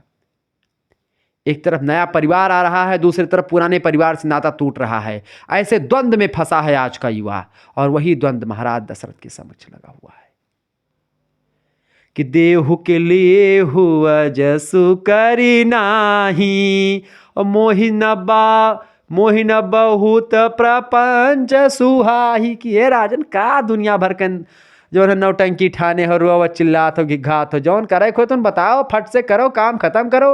कहा कि जाओ वरदान दीन, और ना ही राजा हो तना बड़ा, ना दिए खो तो वह बताओ ना कि ना दे पाई। राम साधु तुम साधु सयाने, और राम माँ तू भल सब पहचाने। जब जस कौशल्या मोर भलता का, तस फल उन्हीं दियो करी साका। कहते हैं, क्या कहते हैं महोदय? आगे कहते हैं, राजा दशरथ से एक प्रकार से बातें होती हैं। कहते हैं कि राम साधु हैं, आप सयाने साधु हैं। वो कौन कहती? कैकेयी। कि राम, क्योंकि कैकेयी जानती है कि राम, और राम जी कैकेयी माता को सबसे ज़्यादा प्रेम करते हैं। राम साधु हैं, आप सयाने साधु हैं, बड़े साधु हैं। राम की माता भी बहुत ही भली है कौशल्या, मैंने सबको पहचान लिया है। कौशल्या ने मेरा जैसा भला चाहा है, मैं भी सारा मतलब मैं भी जो है साका करके यानी याद रखने योग्य, उन्हें वैसा ही फल दूंगी। सवेरा होती ही मुनि का वेश धारण करके यदि राम वन को नहीं जाते तो हे राजन, मन में निश्चय समझ लीजिए कि मेरा मरना होगा और आपका अपयश होगा। ये यहाँ पर बताया गया। विशेष है कि इन पंक्तियों में कैकेयी राजा दशरथ के बीच वार्तालाप का वर्णन किया गया है, जो कि अत्यंत ही मार्मिक और विशद है। वर्णन बड़ा अच्छा किया गया है। यानी कुल मिलाकर के कहने का मतलब ये है, यहाँ पर देखिए व्याख्या, कि राम साधु हैं, तुम सयाने साधु हो, राम माँ तो भी बहुत ही भली हैं और सबको मैं पहचान गई हूँ, यानी ये सब आपको कुछ बोलेंगे नहीं, ठीक है। आप बस थोड़ा सा निर्णय ले लें। जैसे कौशल्या मोर भल ताका, जिस तरीके से कौशल्या हमारा भल चाहती, मैं भी उनका एक प्रकार से फल मैं दूंगी आने वाले समय में। और यहाँ पर एक दोहा है कि होत प्रात मुनि भेष धरी, कि होत प्रात मुनि बेस धरी, और जो न राम बन जाहि, और मोर मरन राउरी अजस, नृप समुझई मन माही।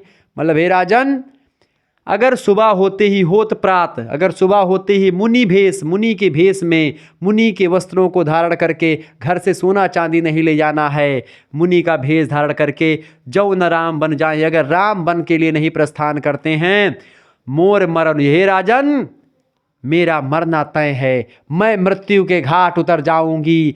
मैं आज, जैसे आजकल की स्त्रियां कहती हैं मैं जहर खाए ले, कुआं में कूद जाबे, फांसी लगाए ले, तनिक भय कि एक बार अगर पति ने के डांट दिया कि भाई ये ऐसा नहीं करना, तुरंत जो है नौटंकी दुनिया भर के शुरू।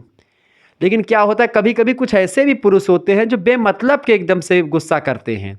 उनके लिए भी क्या है कि भाई बेमतलब का एकदम देखिए तालमेल बैठा करके चलना पड़ता है पति पत्नी को। लेकिन अगर ऐसी पत्नी भी मिल जाए कि भाई एक पुत्र के लिए आए, घर में इतना ज़्यादा प्रपंच करवा दें, हालांकि ये सब रची माया है, बहुत ये गूढ़ रहस्य है, इनको अगर बताने लगूंगा तो बड़ा लंबा हो जाएगा वीडियो, इसीलिए सब शॉर्ट फॉर्म में समझें कि जो न राम बन जाए, मोर मरण राउर अजस, यानी कि आपका जो जस है वो अजस में बदल जाएगा। जस माने होता है अच्छी चीज़ें, वो आजस, आ माने नहीं। जब भी हिंदी में आ किसी शब्द के आगे लग जाता है, छोटा आ, और एक शब्द जैसे जस, जस माने एक जस का एक अर्थ है, उसके आगे आ लग गया तो अजस हो गया, यानी कि सब बेकार, जितना सब करे हो, कीर्ति स्तंभ बनाए हो, सब नष्ट। नृप समझे मनमाय, हे राजन अब आप ही समझो कि एक प्रकार से क्या करना है। अगर आप ऐसा नहीं करते हो तो मैं मर जाऊंगी, जिससे तुम्हारा अपयश होगा, और अगर तुम ऐसा करते हो तो सब कुछ ठीक रहेगा। इस तरीके से रानी कैकेयी कहती हैं। इसका मतलब यही पूरा का पूरा अर्थ हो गया आपका, ठीक है। तो आप ऐसा लिख दीजिएगा। आगे देखते हैं, अगली व्याख्या आपको करनी है। अगली व्याख्या आपकी स्क्रीन पर आ चुकी है, यहाँ पर देखेंगे। दोहा है दूसरे का कि सतगुर समान को सगा, सोधी सई न दाति, और हरजी सावान को हितु, हरिजन सई न जाति। प्रस्तुत जो साखी है ये हमारी पाठ्य पुस्तक में संग्रहित कबीरदास की बिरह को अंग से उद्धृत है, जिसके रचयिता कबीरदास जी स्वयं हैं। कबीरदास की रचना का प्रसंग यह है कि प्रस्तुत साखी में अज्ञानी जीव को ज्ञान के द्वारा मुक्ति प्रदान करने वाले तत्व शोधक गुरु की महिमा का वर्णन किया गया है। यहाँ पर कहा गया है कि सतगुर समान को सगा, यानी गुरुदेव के समान या गुरु के समान कोई सगा नहीं है इस पृथ्वी पर। सोधी सही नदात, वही एक प्रकार से हमको आगे का मार्ग दिखाता है। हरजी समान को हितु, हरजन सही न जात, यानी कि एक प्रकार से कबीरदास जी कहते हैं कि इस संसार में सच्चे गुरु के समान कोई अपना सगा संबंधी नहीं होता है। सगा संबंधी सांसारिक भलाई करता है, किंतु गुरु आत्म साक्षात्कार करके परमात्मा से मिलाता है। यानी एक प्रकार से हरि मतलब कि एक प्रकार से जो गुरु होता है वो भगवान से हमारा साक्षात्कार करवाता है, भगवान से हमारा मिलन करवाता है। इसीलिए गुरु एक प्रकार से क्या है, परम तत्व की खोज के लिए एक प्रकार से हमारी मदद करता है। इसी प्रकार परम तत्व की खोजी के समान कोई दाता नहीं है। दाता सांसारिक नश्वर वस्तुएं देता है, तत्व की खोजी तत्व से साक्षात्कार करा करके अमरता प्रदान करता है गुरु। यानी गुरु की महत्ता का वर्णन इस जो है दोहे में किया गया है, गुरुदेव के अंग में। यानी गुरु के महत्व के बारे में यहाँ पर कबीरदास जी अपने दोहे में बताते हैं। कहते परमात्मा के समान अपना कोई हितकारी नहीं है।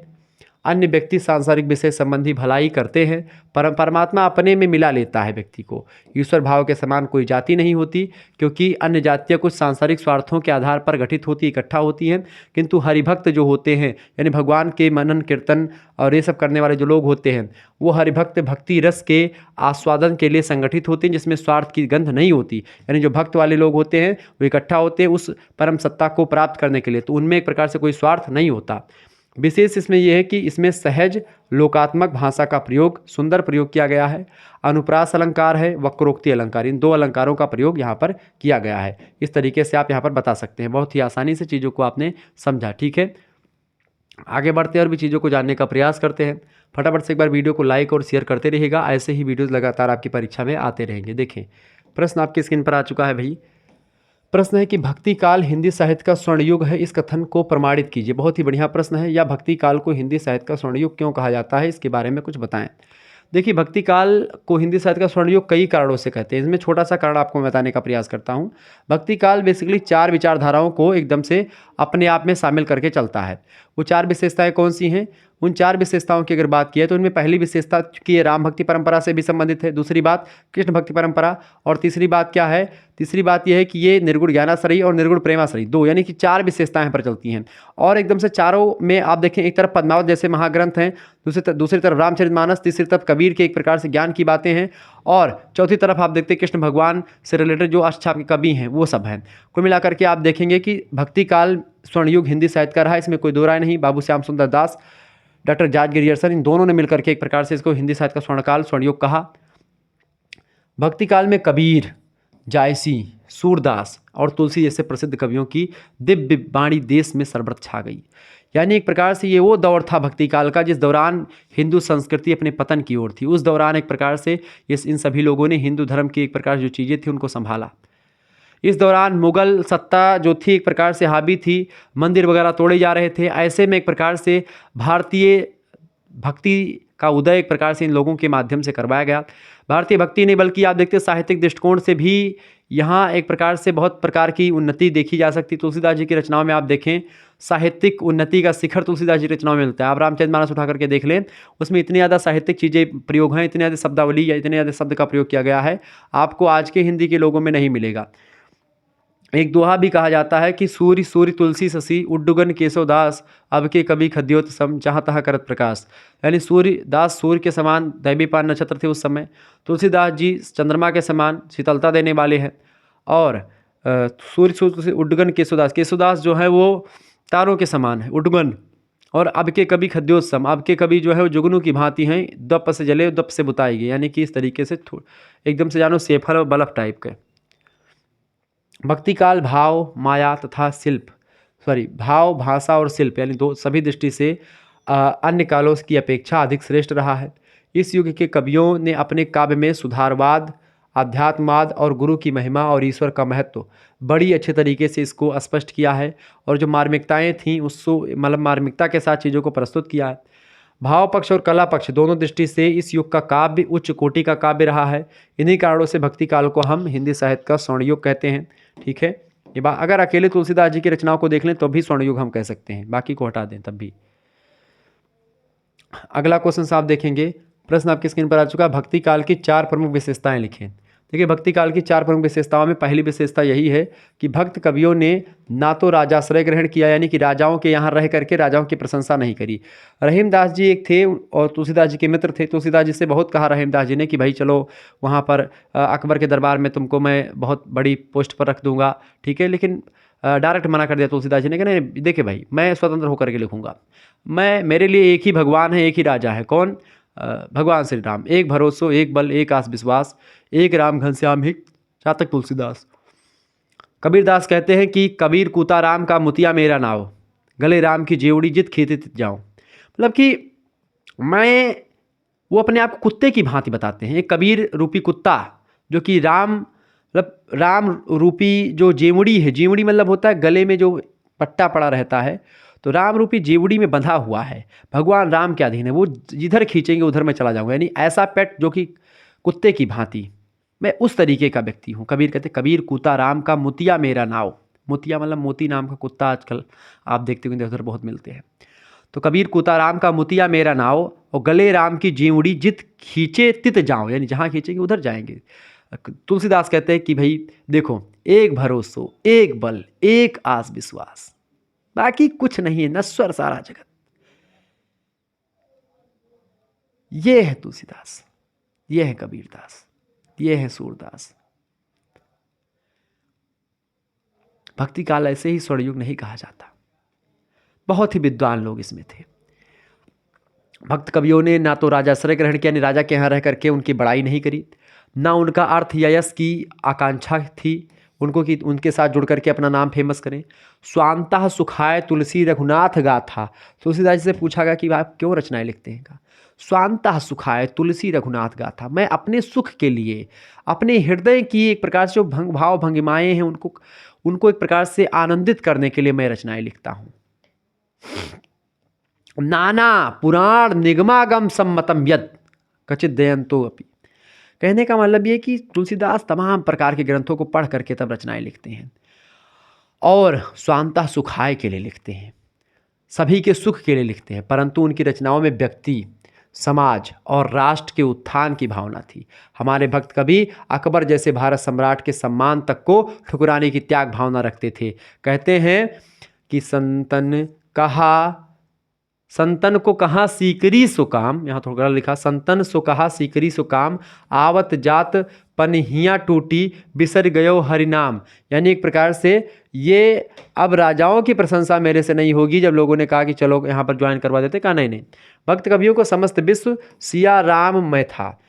तुलसीदास कहते हैं कि सिया राम में सब जग जानी, सिया राम में सब जग जानी, पूरा संसार राम और सीता में बसा है। राम ही सीता पूरे संसार हैं। सीता राम, भगवान श्री रामचंद्र, माता सीता, माता जानकी, उन्हीं में पूरा संसार मेरा है, बाकी कुछ नहीं है, बाकी सब नश्वर हैं। उनकी इस भावना ने मानव मात्र के प्रति मैत्री का प्रसार किया, पहली विशेषता। दूसरी विशेषता भक्त कवियों की ये रही कि भक्त कवियों ने के काव्य में आत्मसमर्पण की पवित्रता की भावना मिलती है। उन्होंने एक प्रकार से अपना सर्वस्व जो है वो एक प्रकार से अपने प्रभु पर न्यौछावर कर दिया। कैसे कि तन मन धन सब कुछ है तेरा, तेरा तुझको अर्पण क्या लागे मेरा। भगवान ने सब कुछ दिया है तो भगवान पर ही आपका सब कुछ अर्पण है, मेरा इसमें कुछ नहीं है। तो भक्त कवियों के काव्य में आत्मसमर्पण की पवित्र भावना दिखती है। उन्होंने सर्वत्र ही अपना दैन्य प्रदर्शन किया है। तीसरी बात, भक्त कवियों के नाम की महत्ता पर विशेष बल दिया गया है। तुलसी ने तो राम से अधिक, राम का नाम कह करके नाम के महत्व को राम से अधिक बढ़ करके कहा। यानी कि कहते हैं तुलसीदास जी कि कलयुग केवल नाम आधारा और सुमिर सुमिर न उतर पारा। अगर आपको दर्शन भी भगवान के नहीं होते हैं तो मात्र भगवान का राम नाम जो है यही आप जप करके पूरा का पूरा इस भवसागर से आप नैया पार कर सकते हैं। कबीर कहते हैं कि 2.5 आखर प्रेम का पढ़े सो पंडित होए, पोथी पढ़ पढ़ जग मुआ, ठीक है, पंडित भया न कोई। क्या कहते हैं कि पोथी पढ़ पढ़ जग मुआ, पंडित भया न कोई। आप कितने भी तमाम ग्रंथ ज्ञान दुनिया भर का रट लें, लेकिन आपके उनमें छल कपट दंभ द्वेष है, भगवान के प्रति आपके प्रति श्रद्धा नहीं है, विश्वास नहीं है, दृढ़ संकल्प पक्की इरादा नहीं है, तो आपको एक प्रकार से वो चीज़ें नहीं प्राप्त होंगी। इसलिए कबीर कहते हैं कि पोथी पढ़ पढ़ जग मुआ, पंडित भया न कोई, 2.5 आखर प्रेम का पढ़े सो पंडित हो। 2.5 आखर क्या? राम नाम की बात करते कल। और तुलसीदास क्या कहते हैं? कलयुग केवल नाम आधारा, सुमिर सुमिर नर उतरे पारा। यानी कि कलयुग में नाम है, राम की रट लगा करके आप आगे बढ़े। राम रट करके तो वाल्मीकि जी एक प्रकार से मरा कहते कहते राम निकलता गया और इतने बड़े योगी बन गए कि वाल्मीकि रामायण जैसे महाकाव्य का सृजन कर डाला। चौथी विशेषता, भक्त कवियों ने गुरु की महत्ता स्वीकार की है। कबीर ने गुरु को भगवान से बिगड़कर बताया, कहा कि हरि रूठे गुरु ठौर है और गुरु रूठे नहीं ठौर। यानी अगर आपसे भगवान रूठ जाएं तो गुरु के पास जाएंगे, गुरु फिर से भगवान को मनाएगा और फिर से भगवान से आपको साक्षात्कार करवा देगा। लेकिन अगर भैया गुरु रूठ गए तो कौन हमको उस परमात्मा के पास ले जाएगा। तो सूर्य के लिए भी श्री वल्लभ छटा बिनु समस्त जगत में अंधकार ही अंधकार था। यानी कहीं ना कहीं पे जो वल्लभाचार्य है उनके बिना सूरदास भी अपने आप को अधूरे महसूस करते हैं। तुलसी ने तो कृपा सिंधु नर रूप हरि, यानी कि एक प्रकार से अपने गुरु को कहा कि भाई कृपा सिंधु नर रूप हरि, यानी एक प्रकार से जो गुरु होते हैं वो नर के रूप में एकदम से भगवान होते हैं। ये कह करके बिनु गुरु होए न ज्ञान, ये भी कहा इन्होंने। और तुलसीदास यहाँ भी कहते हैं कि जब तक गुरु मिले नहीं सांचा तब तक गुरु करो 10 पाँचा। जैसे आजकल यूट्यूब वाले जो गुरु हैं कुछ ऐसे ही हैं। होता क्या है कि यूट्यूब वाले जो गुरु हैं इन पर एक तंज है। क्या तंज है महोदय? कि जब तक गुरु मिले नहीं सांचा तब तक गुरु करो 10 पाँचा। मतलब मान लेते एक चैनल देखा, पसंद आया तो ठीक है लाइक किया, और नहीं पसंद दूसरे वीडियो देखा, अच्छा ठीक है ये पसंद आवत है का, चलो या का देखी। यानी जब तक गुरु मिले नहीं सांचा तब तक गुरु करो 10 पाँचा। यानी कि जब तक आपके मन मुताबिक नहीं मिलता है तब तक आप जो है स्क्रॉल करते रहते हैं। जैसे आजकल रील स्क्रॉल करते हैं, ठीक इसी प्रकार से आज गुरु स्क्रॉल हो रहे हैं। जैसे यूट्यूब पर, फेसबुक पर, इंस्टाग्राम पर। और गुरु फेमस होने के चक्कर में नाना प्रकार की रील बनाते हैं, किसी धर्म को भड़काऊ बोलते हैं, किसी धर्म के प्रति सहानुभूति देते हैं, किसी को गाली देते हैं। इस तरीके तमाम प्रकार के शब्दावली का प्रयोग करके आजकल के गुरु भी ट्रेंडिंग में चल रहे हैं।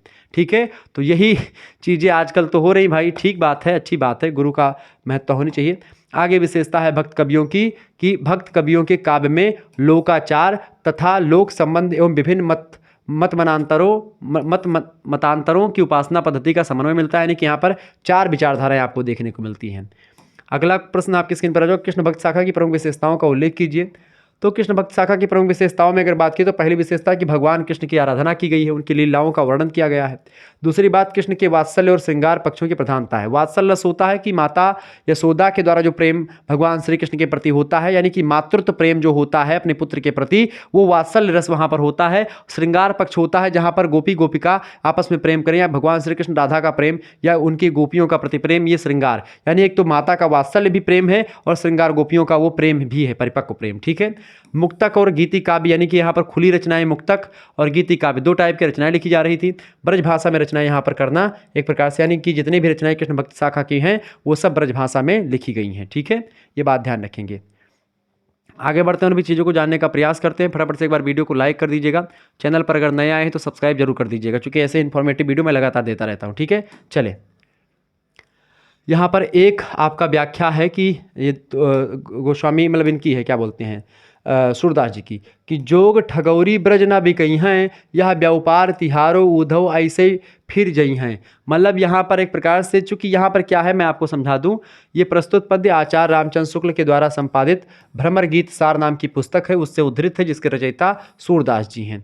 व्याख्या यहाँ पर क्या है, व्याख्या इसमें यहाँ पर यही है कि भाई गोपियाँ जो हैं उद्धव बड़े ज्ञानी अपने आप को बनते थे, बहुत ज़्यादा लगाते थे अपने आप में, भगवान श्री कृष्ण के पास रहा करते थे, अपने आप को बड़े ज्ञानी। तो उद्धव भगवान श्री कृष्ण जो कि द्वारका में है, तो वहाँ पर उद्धव टिप टिप भगवान श्री कृष्ण की बातों में खंडन करते हैं।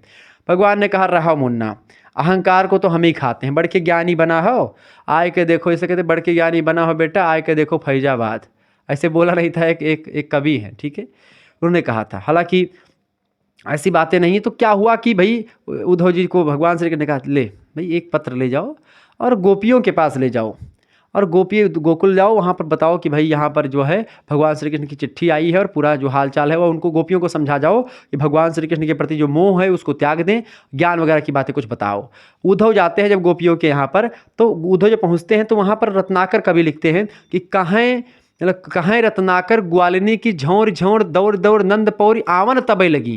जैसे पता चला कि भगवान श्री कृष्ण का पत्र आया, डाकिया आया है, तुरंत जो है दौड़ दौड़ कर आने लगी कि उझ की पद कंजन के पंजन पे। पद कंजन मतलब कि अंगुरिया हो, ऐसे देखो, ऐसे आवत चिट्ठी पर भीड़ लाग एकदम से, चिट्ठी दे डाकियों किसी घेर ली, ऐसे झाँकत थी। उझ की पद कंजन के पंजन पे, मतलब पंजा अंगुरियों के बला पे का अंगूठवा के बला पे खड़ी हुई जाती, जका नहीं दिखात, जिसको नहीं दिखता ऐसे। उझ की पद कंजन के पंजन पे पेक पाती छाती छोहरन छबे लगी। पाती मतलब कि जो पत्रिका है उसको एकदम से दौड़ दौड़ के छीनने लगती हैं कि हमको लिखियो है कहा, हमको लिखियो है कहा, हमको लिखियो है कहा, कहाँ न सबे लगी। इस तरीके से गोपियाँ जो हैं वो एक प्रकार से देखती हैं कि भगवान श्री कृष्ण ने हमारे प्रति क्या लिखा है, वो कहती हमारे प्रति क्या लिखा है। उन लोगों को एक प्रकार से एक संदेश मिल गया। पहले फ़ोन तो चलता नहीं था कि अपने प्रेमिका से मिला लिया, हेलो कैसी हो, ऐसे थोड़ी ना होता था, या हेलो कैसे हो, क्या कर रहे हो, खाना खाओ कि नहीं खाओ, इस तरीके से नहीं होता था। पहले चिट्ठी लिखते थे, 2 महीना बाद चिट्ठी पहुंचती थी, तो ऐसे कुछ था। गोपियाँ परेशान, उद्धव सिंह है, उद्धव आए, अरे क्या यार गोपी लोग क्या कर रही हो, छोड़ो प्रेम की बात, नहीं प्रेम की बात पुरानी हुई, ज्ञान की बातों में सब कुछ रखा है, हठ योग करो, योगा करो। गोपियों से उद्धव आए कहे कि योगा करो, ठीक है, हठ योग धारण करो, ज्ञान करो, पद्मासन मुद्रा में सुबह बैठो, मेडिटेशन करो, ये अगर दुनिया भर का ज्ञान बताने लगे। और जब प्रेमी से कोई व्यक्ति कहता है कि अरे ये अच्छा नहीं, ये लड़की अच्छी नहीं, ये लड़का अच्छा नहीं, तुमको चीट कर रहा है, कितनों चीट कोई कर रहा हो किसी को, लेकिन उस दौरान क्या लगेगा आपको कि भाई ये जो हमको समझा रहा है ना, ये वो दुश्मन प्रतीत होगा आपको।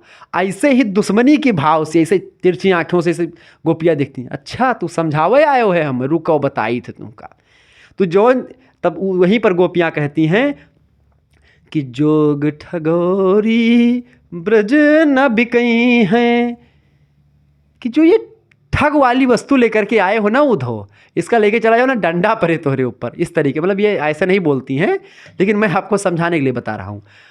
गोपियां कहती कि जोग ठगौरी ब्रज ना बिकई हैं, हे उद्धव ये जो तुम ठग वाली वस्तु लेकर के आए हो, जो हम लोगों को ठगने के लिए आए हो, ज्ञान रूपी ठग रूपी वस्तु जो है लेकर के आए हो कि यहाँ पर बेचने के लिए कि ये लोग ज्ञान की पुड़िया या ज्ञान का एक प्रकार ज्ञान रूपी पचवाला खाओ और जो कृष्ण रूपी एक प्रकार से जो गैस बनी है उसको दूर करो। ऐसा नहीं होगा, यानी एक प्रकार से ये तुम्हारी पुड़िया है ना, ये पुड़िया ले जाओ तुम अपना, तुम यहाँ ना आओ। जब भैया कहते हैं कि जो है क्या नाम है कि अरे ये था कि कहत कत परदेसी की बात ऐसे कुछ था, मतलब गोपियाँ कहती हैं आगे, बड़ा ज़बरदस्त है प्रसंग। गोपियाँ ये कहती हैं कि भाई जब हमारे पास कामधेनु है, श्री कृष्ण भगवान का सगुण रूप मैंने देखा है, तो काहे निर्गुण चरब कुंडलिनी साधा मेडिटेशन सुबेरे उठ के दौड़ब धूपब बैठ के, जब हमें साक्षात प्रभु के दर्शन मिलिन गा है, निर्गुण में का करे जा फसब। यानी यहाँ पर अगर बहुत डीपली पढ़ेंगे तो यहाँ पर क्या है, निर्गुण ब्रह्म की उपासना जो है उसका खंडन किया गया है, सगुण का एक प्रकार से क्या किया गया है, सगुण का एक प्रकार से यहाँ पर गुणगान करते हुए और निर्गुण का यहाँ पर खंडन किया गया है। ठीक है, यह व्यापार तिहारो उद्धव ऐसे फिर जई हैं, यानी यहाँ पर एक प्रकार से तुम्हारा ये जोग रोग की गठरी जो है कोई खरीदने वाला नहीं है। तुम जिसके लिए यह लाए हो उसके हृदय में यह समा नहीं रहा है, अर्थात तुम्हारे ज्ञान उपदेश को गोपियों का हृदय ग्रहण नहीं करना चाहता। कोई भी वस्तु खरीदते समय जब तक वह मन को भाती नहीं, खरीदने वाला उसको नहीं खरीदता। इसलिए हे उद्धव तुम जो ठगरूपी वस्तु यहाँ पर लाए हो उसका कोई खरीदार गोकुल में या ब्रज में नहीं है। जापै लाए हो मधुकर ताकई उर न समय है, यानी जिसके लिए तुम मतलब कि जो करने आए हो वो यहाँ पर नहीं चलेगा। दाख छाड़ के कटुक निबौरी को अपने मुख खई हैं, यानी कि एक प्रकार से दाग छाड़ के, दाग मतलब कि जो अच्छी चीज़ें हैं उसको छोड़ करके कौन निबौरी, निबौरी मतलब नीम की पत्ती कौन खाएगा। जब अच्छी चीज़ें हमको मिल रही हैं तो हम नीम की पत्ती काहे के लिए खाएंगे। मूरी के पातन के कैना को मुक्ताहल दई हैं, यानी कि एक प्रकार से जो मूली के पत्ते के जैसी निर्मूल योग क्रिया जो है मूली के पत्ते के समान, जिसका कोई एक प्रकार से अर्थ नहीं है, उसको भक्ति रूपी मोती देने वाला एक प्रकार से कोई एक प्रकार से नहीं है। इसलिए तुम्हारा व्यापार यहाँ नहीं चल सकता, ऐसे ही धरा का धरा रह जाएगा। वस्तुतः यह योग विद्या आप जिसके यहाँ से लाए हैं उसी के पेट में समाएगी, अर्थात यहाँ पर नहीं चलेगी, वही इसे पचा सकता है। और ऐसे कहा कि भला जो द्राक्षा फल एक होता है बहुत अच्छा होता है, उसको छोड़ करके नीम की पत्ती कौन खाएगा, ये सब चीज़। इसी प्रकार सर्वगुण संपन्न प्रभु कृष्ण के सगुण रूप की आराधना को छोड़ करके निर्गुण ब्रह्म की धारणा जो है या साधना कौन करेगा। मतलब कि निर्गुण जो है, निर्गुण ब्रह्म जो है किस भांति है, गोपियाँ कहती कि निर्गुण ब्रह्म जो है वो निबौरी के भांति है, निबौरी के समान कटु, यानी नीम के जो है पत्ते के समान कटु है, मूली के पत्ते के समान व्यर्थ है, नीरस है। इसकी तुलना में जो सगुण है श्री कृष्ण भगवान है उनकी उपासना अंगूर के समान मधुर है। कैसे, अंगूर के समान मीठे हैं और सरस हैं, मोती के समान आकर्षक हैं। इसीलिए एक प्रकार से हम जो हैं वो तुम्हारा निर्गुण नहीं चाहेंगे, क्योंकि हमको पहले से ही एक प्रकार से जब इतनी अच्छी अच्छी चीज़ें मिल रही हैं तो हम काहे के लिए नीम का पत्ता चबाएंगे और काहे के लिए एक प्रकार से निबौरी खाएंगे। ठीक है, सूरदास प्रभु गुण ही छाड़ के को निर्गुण निर्भय हैं। सूरदास जी कहते हैं कि हे उद्धव, गोपियाँ कहती हैं कि हे उद्धव, जब एक प्रकार से हमारे पास सगुण रूपी एक प्रकार से पूरी की पूरी खीर रखी हुई अच्छी अच्छी चीज़ें हैं तो हम काहे के लिए एक प्रकार से सब नीबिक पाता और मुरई पाता चबाबे। ठीक है, यानी सीधा सीधा एकदम से जो है व्यंग किया गया है निर्गुण ब्रह्म पर। ठीक है, और सगुण ब्रह्म का समर्थन यहाँ पर किया गया है। ठीक है, और यहाँ पर विशेष में क्या है कि प्रस्तुत पद में रूपक अलंकार, अंत्योक्ति, दृष्टांत, श्लेष अलंकार, इन सभी अलंकार का प्रयोग किया गया है। और दूसरी बात, गोपियों के व्यंग में बड़ी मार्मिकता यहाँ पर दिखाई पड़ती है और वियोग श्रृंगार का यहाँ पर वर्णन है, चूँकि गोपियों के अंदर एक प्रकार से कहीं ना कहीं पे गोपियाँ कृष्ण भगवान से बहुत दिनों की बिछड़ी हैं, उनके अंदर एक प्रकार से विरह की पीड़ा भी विद्यमान है। वो विरह की पीड़ा उद्धव को एकदम से डांड डपट के यहाँ से उद्धव को भगाती हैं। उद्धव बड़े ज्ञानी थे, घमंड था, वो घमंड उद्धव का वहीं पर जाकर के चूर हो गया। गोपियाँ एक अक्षर